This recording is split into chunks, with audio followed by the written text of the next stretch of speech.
In this video, I am breaking down 10 building details that I would be sure to incorporate into my house build if I wanted to have a horrific mold problem. Starting off with our ductwork. I would put as much of it as I possibly can in both the attic and the crawl space, but not just any attic and crawl space. I would definitely want these things to be unconditioned. That means I've got the outdoor air blowing through here, and I'm not trying to keep them warm in the winter or cool in the summer. My insulation goes here. Maybe I can even get an entire HVAC unit itself in one of these spaces. And then for all of my ductwork, not only am I wasting energy by putting it in unconditioned space, I'm also setting myself up for a horrible mold problem from condensation. In the summer, it's really hot up here all around this. Now, I will have insulation over my ductwork, but if in any spots that insulation is missing or it's not thick enough, well then all of my hot air can condensate onto this cool AC line in the summer, and it can drip down. It can get all in my ceiling insulation, and then I can have a nice mold problem up in the attic. I could also have the same thing going on with some ductwork down here. And I could also even put it in the exterior wall where there's not enough insulation. The next thing that I would do is incorporate a whole house humidifier that bolts on to my HVAC unit. Now in the winter, when it gets really dry outside and my air starts to get dry inside the house because I have an old leaky house, I can pump moisture into these ductwork that shoots all throughout my house, and then we can just blast moist air all throughout the house. Now, in theory, this sounds right, but what happens when we have a problem like before, where a duct is a little bit too cold? Well, we have our condensation problems again. And if I've got a cold spot on my duct, what do I get? I'm gonna get that air condensing on the metal and dripping down. Now, that drip might be inside of my ductwork, or it might drip down out of my ductwork into an attic or a wall cavity. If I'm like most people and I haven't cleaned my ducts in a long time, I've got plenty of food all up in here for that mold to grow on. And then when it escapes and gets out some of those seams, then it can mold everything else around it.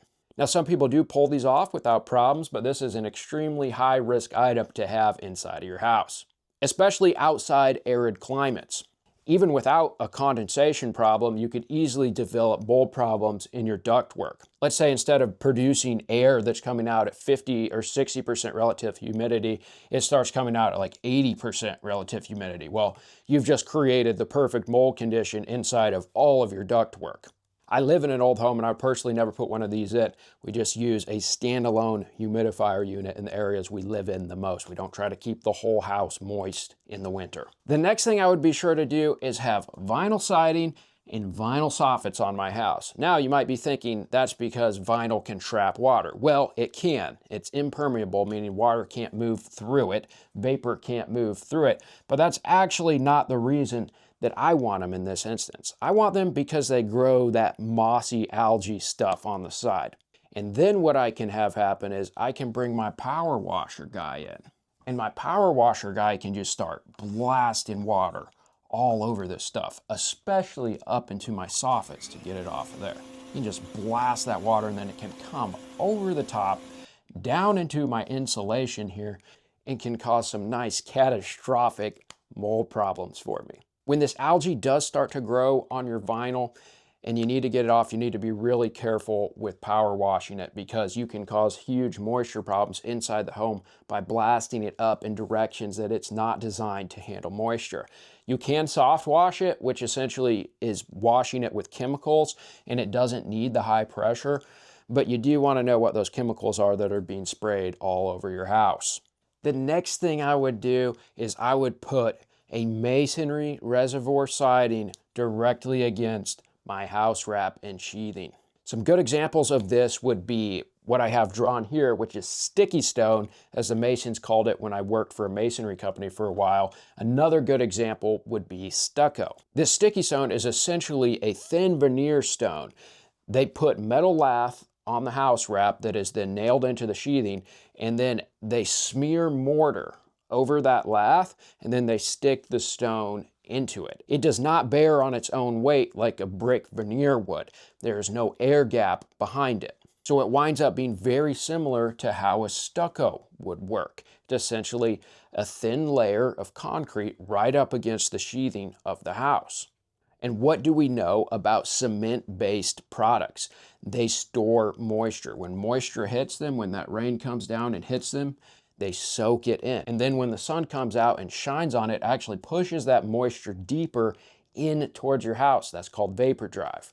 With no air gap behind there, that moisture can just keep getting pushed in towards your house, right up against your house wrap, and you can develop horrible mold problems in there. Another example of a reservoir siding like this would be hardy board, which is essentially planks of concrete. Now, as I mentioned before, if we had brick here, we would have a 1-inch air gap at the minimum behind that brick, and then we would have little weep holes every so often for any water that gets behind there to drain down and be able to come out. And we will also get some airflow back there for any vapor that does make it through that brick to be able to dry out. Now, some recent code updates that may or may not be in effect in your area are requiring stucco to be applied over an air gap, but I don't believe anything has changed for items like this veneer sticky stone. Now, if I wanted this assembly to be especially effective at growing mold, I would definitely use it in a wet climate zone. If I used it out in Southern California or in Arizona, I might not ever have any problems. But if I did this where I live back in Michigan, well, I could definitely have a much higher chance of that. I personally really despise how this fake stone looks. I would never use it. Now, stucco is quite beautiful, so I can understand why people would like that. Either way, if I wanted to do any of these assemblies, I'm gonna figure out how to get an air gap behind those before I start slapping them up against the outside of my house and trapping moisture behind there. The next thing I would do is I would stack as many vapor closed materials inside of my wall assembly as possible. You already know we're doing vinyl on the outside, and then I'm gonna have my OSB layer right here. It's not gonna be plywood, it's gonna be OSB because it's much more vapor closed. Inside of my wall cavity, we're gonna do fiberglass or we're gonna do spray foam. Ideally, we're gonna use spray foam because that's really gonna stop anything from drying. From there, if I did use fiberglass, I'm gonna be sure that I've got the craft paper face on it. That's a class 2 vapor retarder. So I'm gonna have my paper face right here. If I don't have that, maybe I'm gonna slap up a sheet of poly right there to work as my vapor blocker on the inside, which actually just ends up trapping vapor and keeping things from being able to dry. And lastly, of course, we're using drywall, which in and of itself, it is vapor open, but then when I stack that nice 3 layers of paint on the outside, which is usually a latex-based paint, that goes down to a class 3 vapor retarder as well. So even though my house needs to dry both ways through the wall at different times of the year, when it's a different temperature and humidity level outside, I'm gonna make that as hard as possible by stacking vapor barrier after vapor barrier on top of each other. What I will be absolutely sure not to include is a rain screen behind my siding. I would not want to give that moisture any chance to dry back out. I want it all to be trapped up against the back of my siding there. The next thing I'm gonna do piggybacks right on top of this. I'm going to add exterior insulation behind my vinyl siding. I want my house to be insulated well, but what I don't want is I don't want to allow moisture to be able to dry through that exterior insulation because I want it to be trapped so mold can grow. So I'm gonna use an insulation board that is definitely vapor closed. So I've got a few options to do this, all budget friendly in comparison to the vapor open ones. I can use XPS foam, which is either the blue or the pink foam that you see sold in boards at your local big box building store, or I could use polyiso with some foil facing on it, but I definitely would not use anything that would possibly allow moisture to dry through there and prevent mold. Things I would certainly not use would include mineral wool, wood fiber, hemp fiber, or even just EPS foam. EPS foam is significantly more vapor open than XPS, and it holds its ability to insulate over time much better as well. Having this vapor blocking insulation on the outside here makes it near impossible for vapor inside the house to move through and dry out. This is much more likely to lead to conditions that are going to cause mold, especially in the winter when houses are trying to dry outward. The next thing I'm going to do is I'm going to have a vented attic, but my vented attic is not going to be the problem. You see, we've been using these for forever, and they're quite safe assemblies if done well with plenty of ventilation and good air control. But what I'm going to do is I'm going to totally neglect the fact that this right here is my barrier between inside warm air and outside cold air, or that can be reversed depending on the seasons. I've got my insulation right here, and up here we've got all this vented space. The air up here should be a totally different temperature than the air down here. Now, what do we know about air? It also carries moisture with it. So what I'm going to do is I'm going to totally disrespect this air barrier layer here, which is generally just my drywall. So I'm going to punch as many holes in it as possible. So I think can lights, you know, those are kind of trendy. It doesn't have to be can lights, it can be anything, but we're going to fill this air sealing layer here with as many holes as possible so that that moist air can come up around these. It can condensate in the attic. It can cause a nice mold problem for us. I definitely wouldn't do anything like a chase layer here and a smart vapor barrier and run all of my utilities inside of that. Now, we've been disrespecting this drywall air sealing layer in most American houses for a very long time, and a lot of them haven't really seen any serious consequences from it. But if you get the right conditions up there, let's say your attic is too stagnant, the air is not moving through it, you can definitely get mold going from doing this sort of thing. The next thing I'm going to do is I am going to finish my bathroom in mold resistant drywall. But not just any mold resistant drywall. I'm going to be sure to use the stuff that is still made from all of the same materials as regular drywall, but it's just been coated in chemicals to prevent the mold. I'm going to use that stuff all around my shower, all around my toilet. And what I'm definitely not going to use is an inorganic drywall that has something like a fiberglass face on it that doesn't mold, because it's actually made from things that don't mold. I would also use this very same product to finish out my basement. I have nothing to worry about.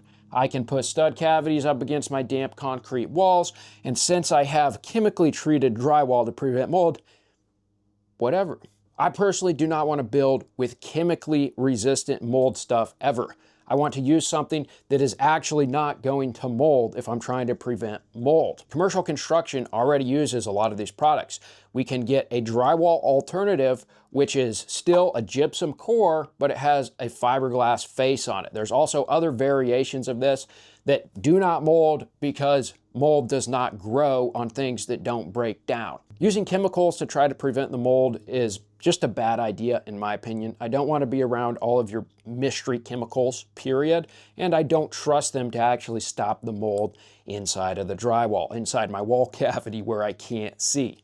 And the last thing that I'm going to do, which you would just be shocked how common this is for my vent fan, I am not going to vent this thing outside, all right? It is not going outside and away from my house. This thing is going one of two places. If I'm over a second story, I am just gonna send this thing up into the joist cavity right there and just let it blast all of the poop fumes and moisture directly up in and over the top of my bathroom. And then it can circulate throughout the rest of the house, making all of the air inside of the house less healthy to breathe. Or if I am over an attic, I'll just send that baby up into the attic and let the air in the attic carry it out.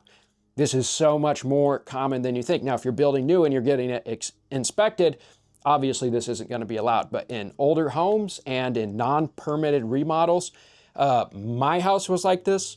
My brother's house was like this. My neighbor's house is like this.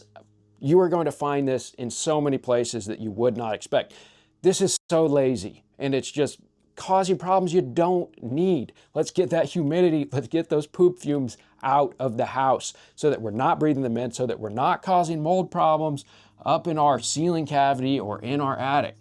I think that the best way to actually avoid the mold problems in our homes is oftentimes to use the most natural and historic methods of building. You know, clay plaster, lime plaster, wood plank. There's a lot of materials out there that you don't really see used, but they're available and they're not as expensive as you'd think. If you're interested in that sort of thing, I've made a guide that goes over some of that stuff that will open your eyes to some of the methods available to you that breathe much better. They have less chemicals in them, and the guide is totally free. I'll put a link to it in the description below. Click on it, put your email in, and it'll get shot over to you. But don't worry, I don't spam you a bunch. You don't need to worry about that. Thanks for watching, guys, and let me know what you guys think down in the comments.